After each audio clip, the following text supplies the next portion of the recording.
Food বা খাবারের মধ্যে যে অ্যাডাল্ট্রেশন হয়, অর্থাৎ যে বিভিন্ন রকম ভেজাল মেশানো হয়, অর্থাৎ ফুড অ্যাডাল্ট্রেশন বা খাদ্যে ভেজালের ওপর একটা ভিডিও।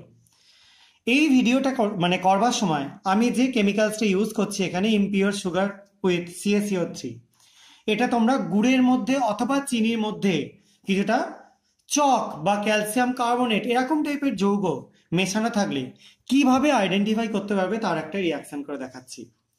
প্রথমে আমরা এখানে বিকারের মধ্যে কিছুটা ট্যাপ ওয়াটার বা এমনি কলের জল নিয়ে নিলাম এবং এখানে আমরা রিয়েজেন্ট হিসেবে ব্যবহার করব KMnO4 দ্রবণ, পটাশিয়াম পারম্যাঙ্গানেট দ্রবণ। আমি নিয়ে নিচ্ছি কিছুটা KMnO4 দ্রবণ।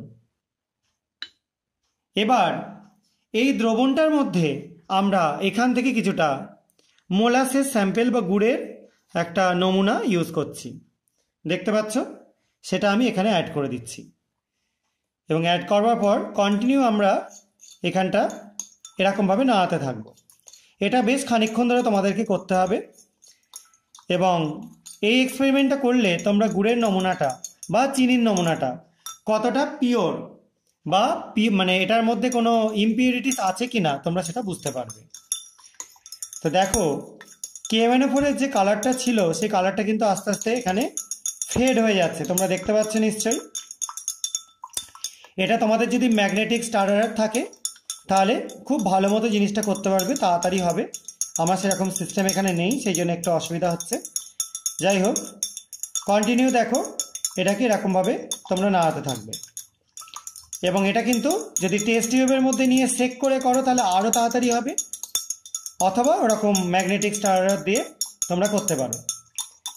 এবং এই যে KMnO4 এর বর্ণটা আস্তে আস্তে দেখো গোলাপি হয়ে যাচ্ছে, তোমরা দেখতে পাচ্ছ নিশ্চয়ই কালারটা গোলাপির দিকে এগোচ্ছে এবং আমরা কন্টিনিউ এখনও এটাকে এরকমভাবে নাড়িয়ে যাব এবং দেখব তার কালারটা ফাইনালি কি তৈরি হয় বা কি দাঁড়ায়।